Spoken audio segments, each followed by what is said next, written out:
Hello YouTube viewers, welcome to my channel Science to Technology. In today's show, Future Friday, we're going to talk about how to make India into a superpower in 2024. Basically, which steps we have to take today to have a brighter future basically.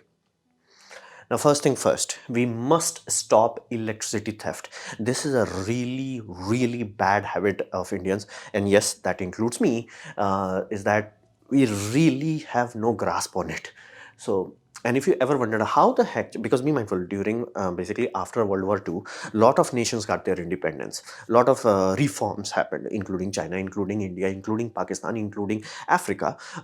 Yes, I'm talking about nations in Africa. Then why the heck China became basically the world factory? Well, they really got a hold on it. They understood this importance. Somebody loved China enough that they talked to the dictatorship class and be like, bruh, you gotta solve this. And they did. They literally had campaign, and they really worked so hard for so long that is there electricity stealing in China? Of course it is. You can never reach absolute zero. However, you can reduce it to such an extent where it's a minor inconvenience. It's like, instead of $5 million profit, I'm only making 4.5 million. It would be better if it's zero, but it's like, it will be like, I got this. And your uptime, which is the most critical thing for any factory owner, is in 99.999%. So that's the whole point. And you can see what happens if you do not get a hold on electricity stealing is that South Africa thing. Now, of course, South Africa reached to that point different. Their stealing was happening on the coal front and all that. But you get the point, like people were stealing, be it politician corruption or like whatever have you, and they started to fall apart. Like Elon Musk yeeted out of here very precisely right time. If he was delayed by a few more years, he would have gotten trapped there. So basically started to fall apart. Why? Because of power failure. This is their riots right now, whereas electricity is a human right. Load shedding threatens the lives of oxygen dependent patients, which is factual. Load shedding is killing jobs, absolutely mathematically true. But would this change anything? Hell no. That's the whole point. Once the corruption gets hold of it, like where it comes from, that's a different thing. Like it could come from each individual citizen. It could come from some middleman kind of. It could come from CEO, whatever have you. When that happens, if it's unchecked, like be mindful, it's almost like a nature, kind of like some bit of chaos. But there is a balance to it. There's a balance. If that balance becomes unbalanced, unchecked equal doom. And you may be like, okay, how the heck load shedding affects jobs? Here's the deal. Let's assume I'm an owner. Okay, I want to build a restaurant. That's awesome, fine, great. And I'm like, okay, I'm gonna get an electrical connection and I'm gonna run this restaurant because it's a hot place. Africa, hot. India, hot. And I'm like, I'm gonna have a generator just in case, and I'm gonna have inverters and all that. But here's the deal. If power is off most of the time, I have to run generator constantly.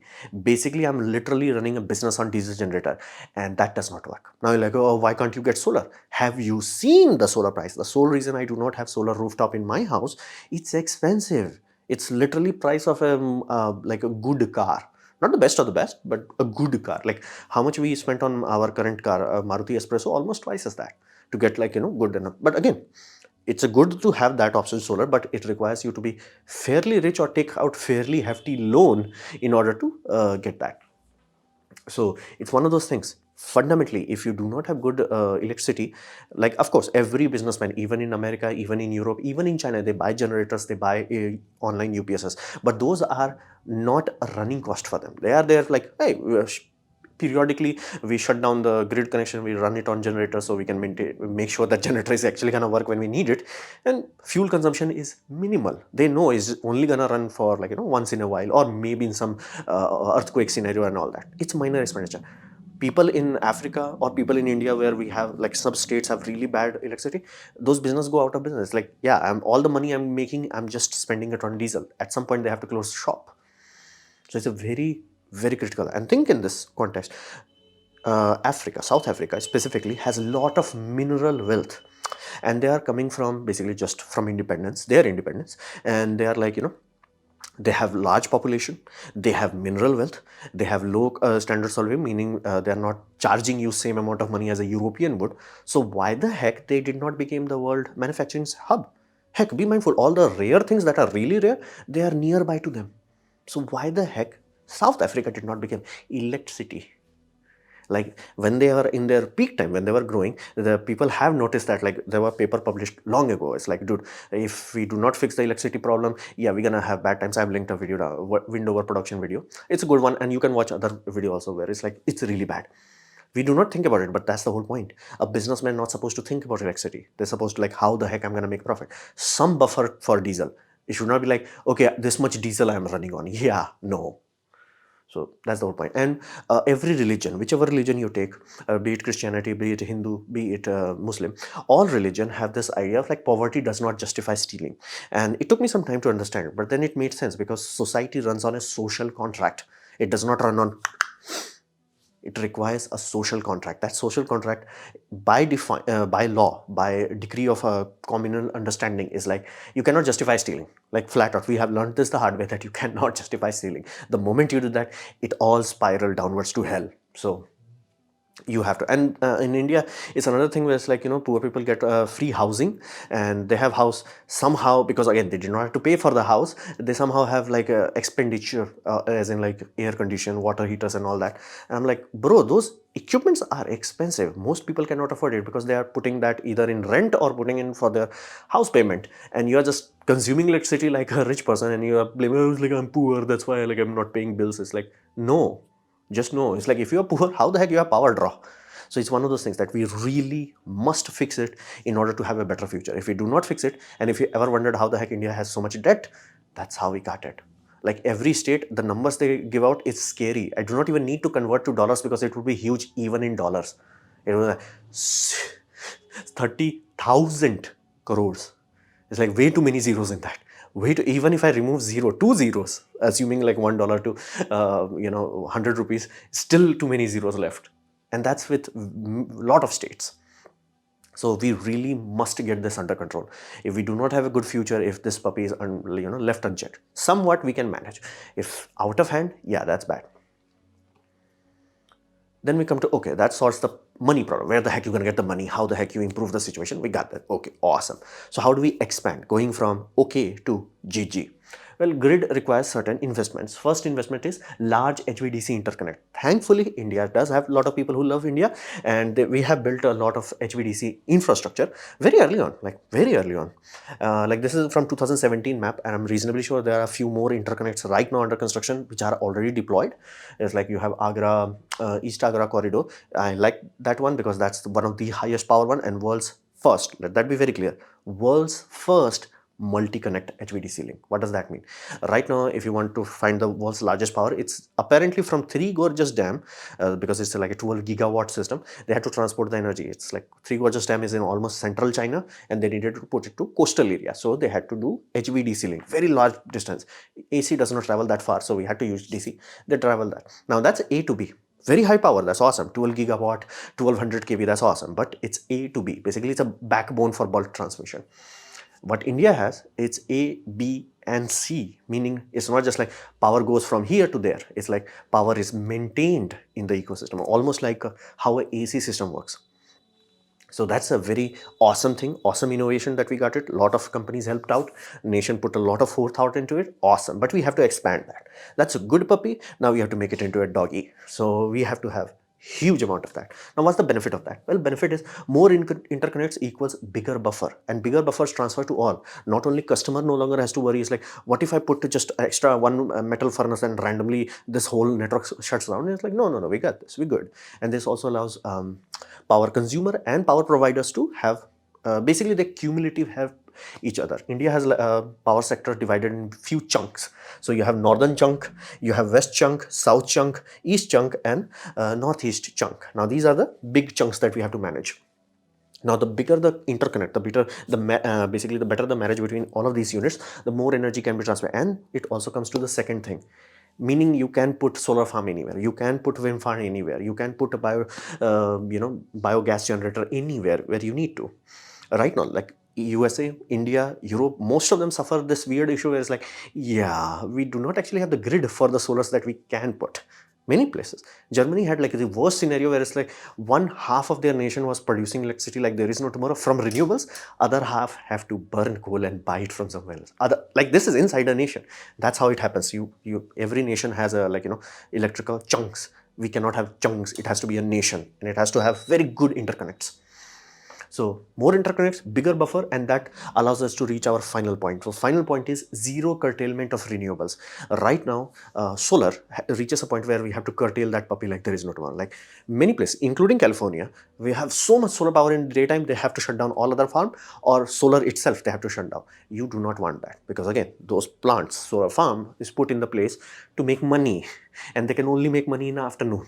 If you have to shut it down, it reduces their profitability. If it reduces, it requires you to either put investment, or you have to give them some tax credit in order to justify it. You never want to do that. That's why we never want zero curtailment. Wind suffers very brutally from that, because again, wind and solar are easy to curtail, but coals are harder, and nuclear is really hard to curtail. You do not want to curtail nuclear at all. Coal little bit, hydro again little bit. So for that reason, we need much bigger buffer. So bigger interconnect, you can always find a place where it's like, hey, that power plant is not producing, let's dump power there. Everybody makes money, everybody's happy, everybody's stable. So that's good. And in terms of what we are missing as a nation, we are missing our serious investment on pumped hydro. Basically, closed loop pumped hydro is the future, because there is no other technology that I can point to, which is like, yeah, I can give you 10 gigawatt hour capacity for, like, let's say 3 gigawatt power. It just does not exist. Now, does pumped hydro last for long? Yeah, we have been building that for 50 years. We know this works. So that's the only thing that we know, time tested, and is a long enough stable solution where it's like, yeah, we got this, we invest into it, and problem solved. So we have to invest into that. Of course, one or two won't help. Many will be needed, but if we have good HVDC network, lot of distributed buffer systems will allow much better yield, and that will also allow us to finally leech off of the coal, where it's like, let the coal go. Offshore wind, in this regard, we are like kind of falling behind. Solar, we are going like, we are flying, man. In terms of solar installation in India, we are going fast and furious. In terms of wind, we almost left in the wind. So that part we really have to fix. And I have to say, Europeans, somehow somebody had brain in Europe. They poured money into this puppy like there is no tomorrow. They built ships that allow that anchoring to happen. They built ship that can carry the blades without breaking into smaller chunks, and much larger blade, everything. And benefit is they're going places. Like the smallest farm that I know that they are being constructing right now is 2 gigawatt. The big puppies, those are in 12 gigawatts. Huge, freakishly huge. And because of the tiny population of European nation, that's like literally few nations just from few wind farm. And again, that's why they are also working on HVDC interconnects. The more you interconnect, the more buffer out you can do. And the next gen of that is floating, basically turbines. The country that tracks floating wind turbine first will be chill. China is pouring money into it. Europe is pouring money into it. Let's see who cracks out first. India, unfortunately, we really are lagging behind in offshore wind farms. We're just letting it slide by. Solar is awesome. It works amazingly well in India, but we need some oomph.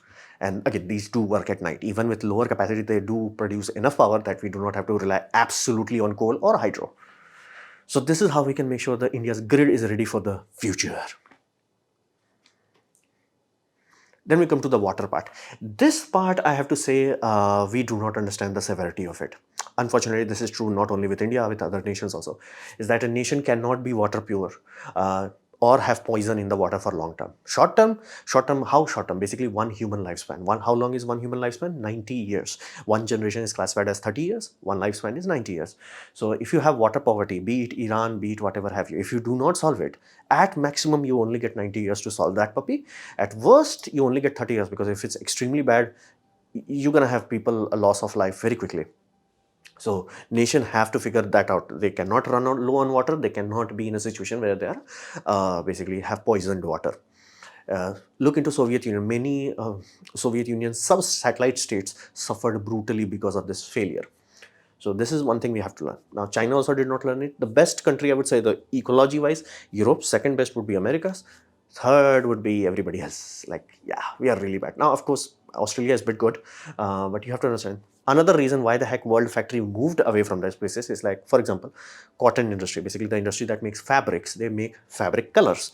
Awesome, no problem. It creates too much toxin, and that can't. Those toxins, we know how to neutralize them, but that requires extra expenditure to neutralize that toxin. And China was like, hey, just make it here.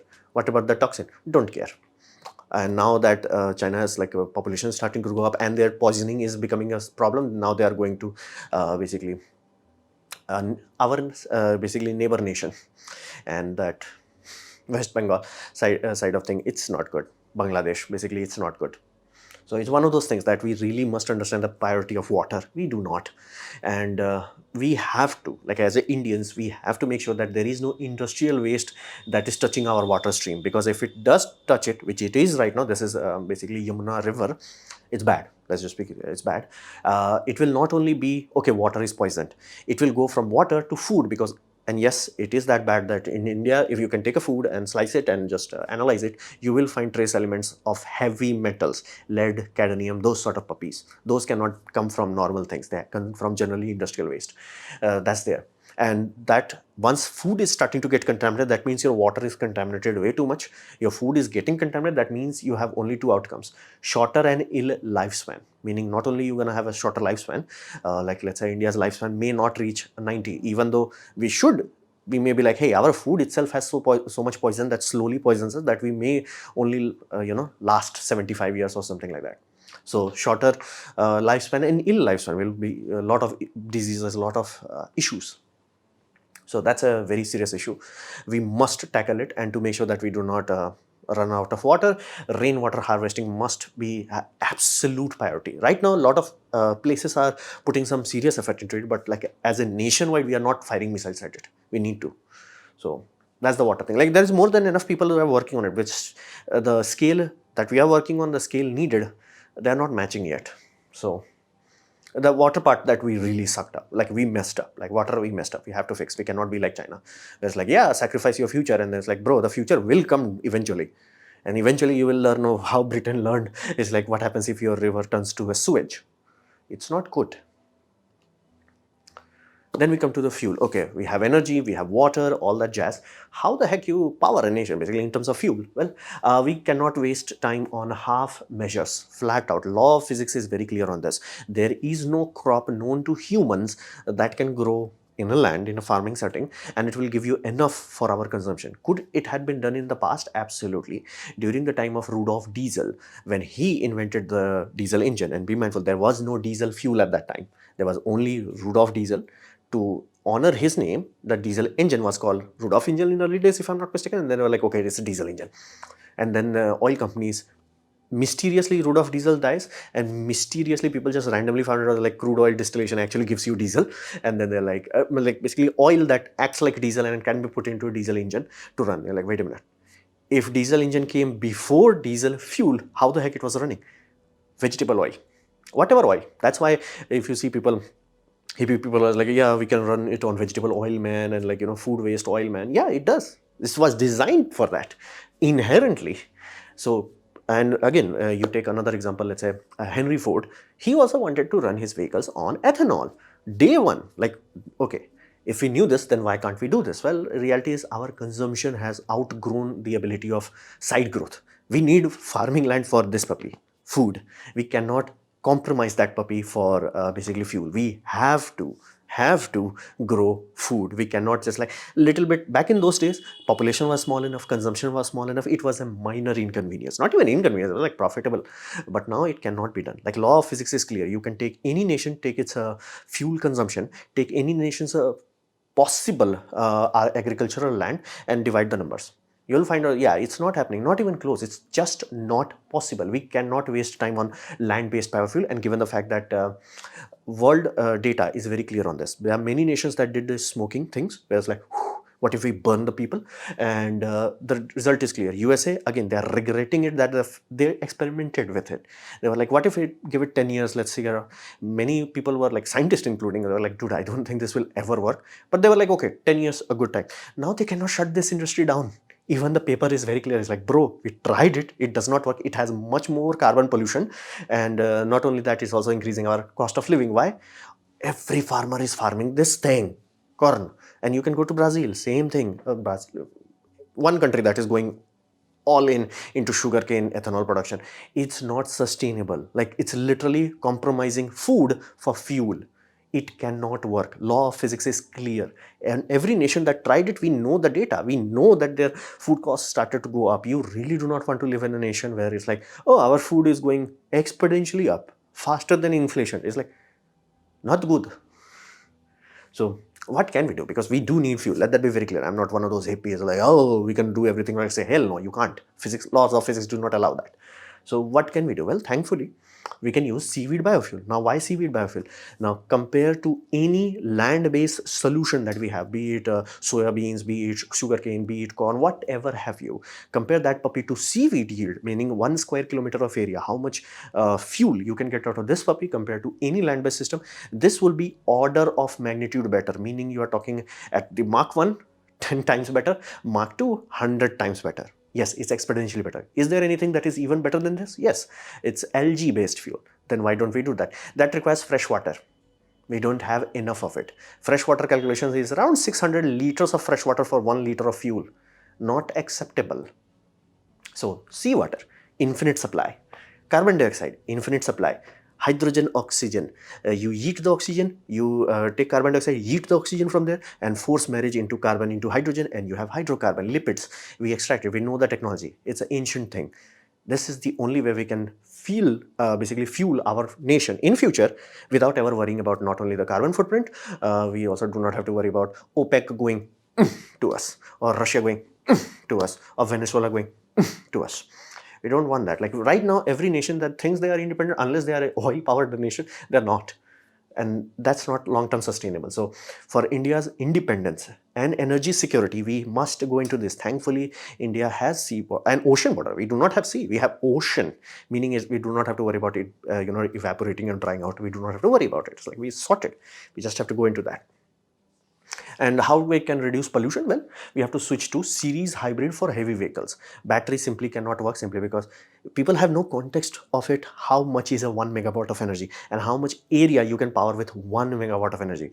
And then you realize a truck consumes more than 1 megawatt. Yeah, no. So series hybrid, I've talked about it in detail, why the heck this is the best technology with the given constraint. And when you have carbon neutral fuel source, it's good. It also reduces emission. Series hybrid reduces emission, and jet plane can only work on this. So, and we do not have this issue where it's like, no, the fuel is fuel. You do not have to change anything on your engine, and you do not have E85 or E80 or E75. No, you do not have to worry about it. So this solution is there. Now we come to the most heart of it, because here's the deal. Without brain, you are zero. Zero, absolute zero. Nothing works if you do not have wisdom. So how can we fix this part? How can we make India into a superpower?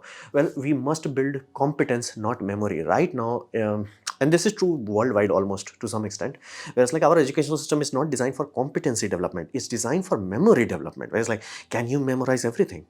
It's like you can say math to a little extent, but even science, like a thing of solving problem, it's memorize. Memorize the formula, memorize this, memorize everything. So that's not good. Now, why is that? Well, it was designed to make quote unquote workers. It was never designed to build people. It was designed to make workers. We just ran with it and never updated it. So it's bad. Let me be very clear. It's bad. Now, we have to change that fundamental principle. Okay, so what we're going to focus on in the future to make sure that we have a healthy nation, we must focus on their own aptitude. Meaning, this is one thing that every poor nation has to learn eventually or die, is that kids can be forced, especially if they're a smart kid, they can do things that you force them onto. Meaning in India, we have this poverty mindset where it's like either you are a doctor or you're an engineer. It's like we can force it to do it. And they will clear it, especially if they are smart. But here's the problem. The moment they go into the grind reality of it, for example, if you do not have the aptitude that is needed for an engineering job, whichever, electrical engineering, civil engineering, whatever have you, once you go into that, it would be so tedium, it would be so brutal to your psyche that you will be like, I'm out of here. And it happens in India. It's very common for engineering students to actually clear engineering, be the best of everything, and then just like eat out of there. They never touch engineering in their life. Many of them do MBA and go into banking or something else, because that's the whole thing. You may think, oh, education is the hard part. Education is easy. Whatever field you may think is easy, is the tedium of that life. Even with doctors, even with engineers, even whatever have you, coders, unless you have that aptitude to truly grind it. Because here's the deal, you're gonna be grinding at best case scenario from 30 to 60 years. 30 years of grind you have to do. You cannot do it if it's not matching your aptitude. Thankfully, in modern world, we have enough job, what you call variety, that everyone's aptitude, or at least 80% of humanity's aptitude can be, taken care of. So we really have to milk everyone's aptitude, not force us. I mean, their poverty mindset where they're like, doctor or engineer. And if you ever wondered how the heck India could have so many engineers and so few engineers at the same time, that's the reason. We are forcing everybody on one mold basically, and it's destroying it. And the same reason applies with China. You're like, China has like, so many amazing workers. Yeah, they are the best of the best of the best. There will always be best of the best of the best. But they will leave the nation, and then you'll be stuck with people who do not want it to be engineers, and now you are forced in there. And then it's like, oh, why so many engineers are jobless? Yeah, that's the reason. Okay, one is the principle, one is the thing that we have to do. How?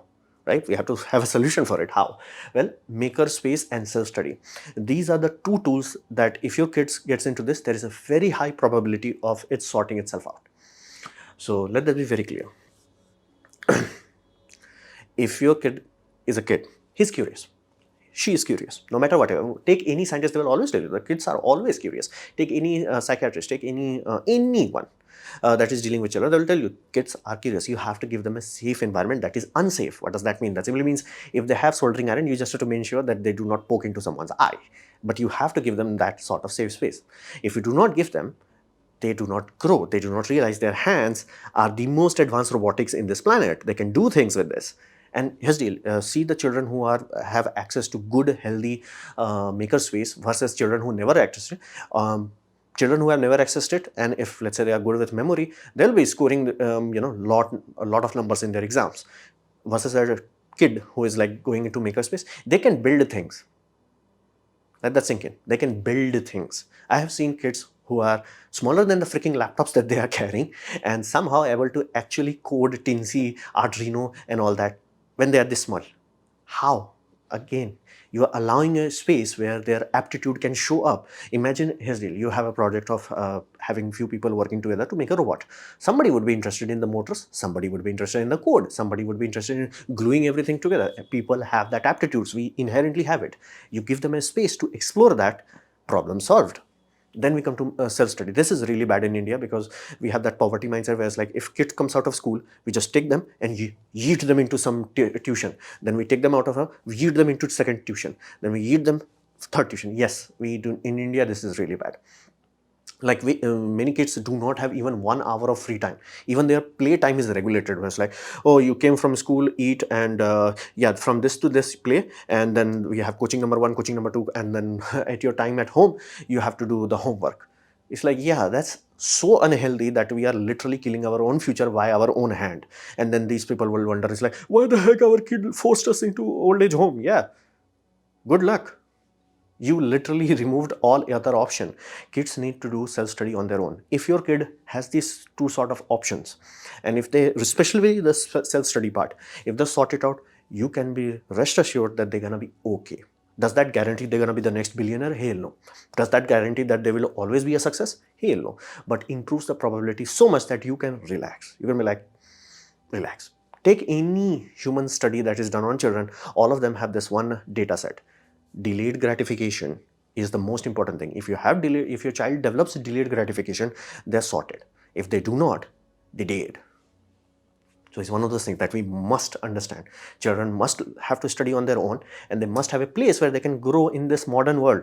Because as the modern kids are actually dumber than the last one. They cannot, like, again, in my generation, we had to learn computers. Like, what is a computer? How does it work? Now they have a computer that is so easy to use. They don't actually know how to use it. Like, how many of you know that you can give your mobile phone to a kid and ask them, like, hey, can you save a number that is not just done as a click option, like manually save it? Try that. You will be shocked. You genuinely will be shocked. It's like, hey, save this number. Typing the name and numbers, not just like, okay, I have WhatsApped you, now you save it, right a click option, like manually save it. You will be shocked. So it's one of those things. And we must teach them there are certain basic limits of human mind. The most horrifying one is argument from authority. Carl Sagan put it quite politely, where it's like, argument from authority carries little weight. Authorities have made mistakes in the past. They will do so again in the future. Perhaps a better way of saying it is that science, there are no authorities, at most there are experts. Now, I have talked about that hydrogen will never work. But again, I give mathematical data. I was like, you know what? The sole reason why people are falling for that stupidity is because people are confusing kilograms to liters. People are thinking it's like, oh, 1 kilogram of hydrogen is so much powerful than 1 kilogram of diesel. That's factually true. That's like, yeah, 130 megajoule versus 35, I think. In hydrogen, that's the ratio where you have hydrogen. 1 kilogram of hydrogen generally has 3x more power than 1 kilogram of basically diesel and petrol or whatever hydrocarbon. That's factually true. It's just that people are forgetting that kilogram is not the same as liters. How the heck you gonna carry 1 kilogram of hydrogen? The best way to carry it, where your object itself does not have becomes a dead weight, is liquid hydrogen. That's why we used to use them in rockets. What's the penalty of that? You need 11 liter of that puppy to have 1 kilogram of hydrogen. And if you have 11 liters of diesel, yeah. Now you see the problem? Like, because I can trick you with kilograms and liters, and because you never developed brain where you are like, okay, argument from authority is not. Anybody who's giving you mathematics, that's the better option compared to I am saying so.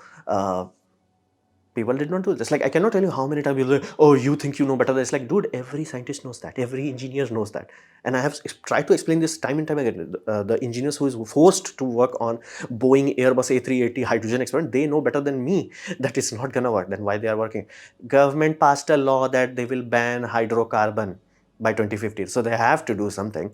They know it's not going to work. They know better than me. Heck, back in the old days of 70s, Soviet Union built a passenger jet that was flying on liquid hydrogen, and America built a fighter jet that was running on liquid hydrogen. Answer was always the same. It does not have the energy that we need for this sort of system.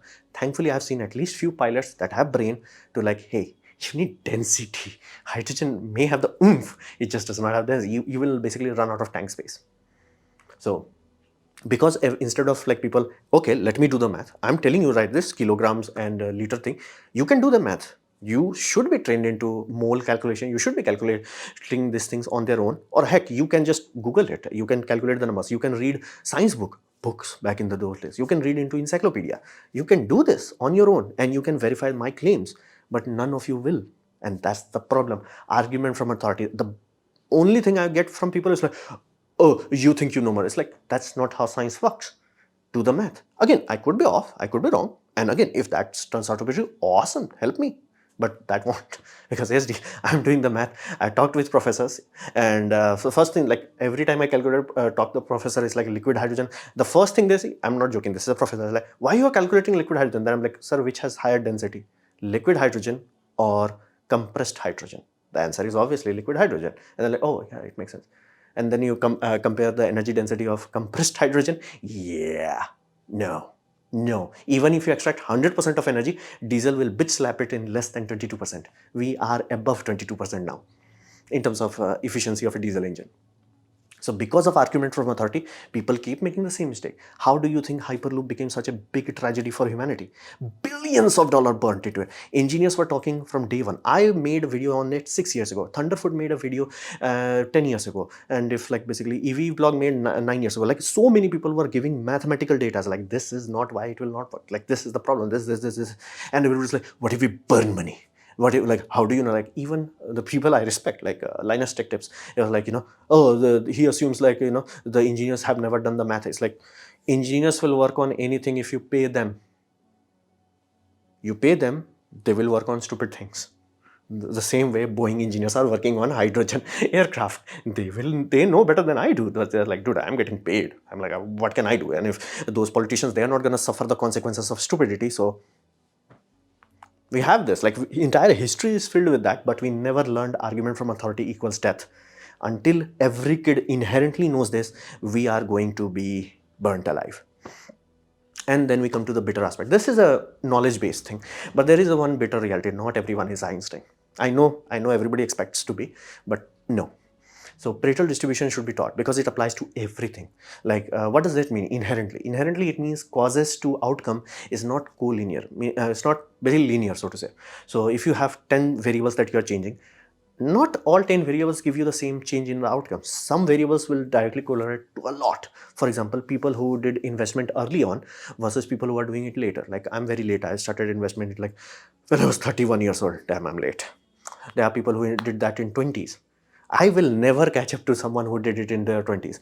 And same thing will apply to something unluckier than me, like who started at 45. What help them? So it's one of those things. Cradle distribution allows you to actually understand it, and this is how you can make sure that you do not fall in the trap of schools. Schools will be like, we had this topper. It's like, every school has one topper. By laws of physics, you will always have one topper, and because of cradle distribution of intelligence, there will always be one who's like, even in worst school, they survive, they will thrive. But here's the deal: if you focus on them, you will mess up your children, because what is the likelihood of your child is there? Zero. And how do you have a good understanding of situation? If you understand this, then you're like, hey, what happens to the 60% of your kids? Because yes, some would be so hopelessly bad, they will have such a bad family structure that they are almost lost cause. Okay, but there will be a majority of people who are just average. What happens to them? If average kids in your school turns out to be good, that's awesome. You do not need, oh, I send average kids into a school and they turn out to GG. No, no, no, that's not going to happen. But average, coming out average or good, that's awesome.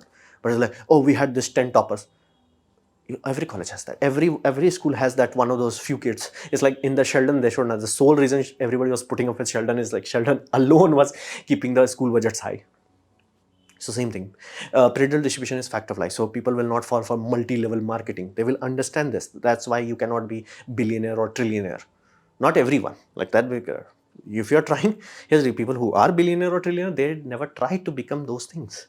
If you have this bitter reality of life, the probability of you like, oops, I lost all my saving, goes down drastically. Does it go to zero? No, but it improves your odds of survival and improves your shield against resentment. So these are very important things. Argument from authority must go away, otherwise humanity will collapse. Makerspace, self-study, these things will allow our children's mind to grow exponentially, and they will have competency, because here's the deal: you get paid for competency, not for skill.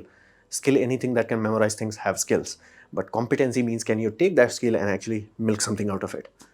If you have you can see that in programming industry is quite obvious. It's like some people are like, oh, I can solve anything. It's just like they never put in the work or solve issues, and the other kid will be like, I'm not great, but they'll grind on it and long enough and they'll like solve it, and people are like, hey, why she's getting promotion? That's not point. Many times people get paid for basically competency, not skill. So this was my presentation on how to make India in superpower, starting from 2024. Hopefully you have liked it, learned from it. In that case, please click the like button, share it amongst a friend. That will help me a lot. If you didn't like it, didn't enjoy it, I urge you to press dislike. Press it twice to show me extra disappointment. Please leave a comment, because I do try to reply to all of them. Subscribe, press the bell icon if you're free, and as always, thanks for watching.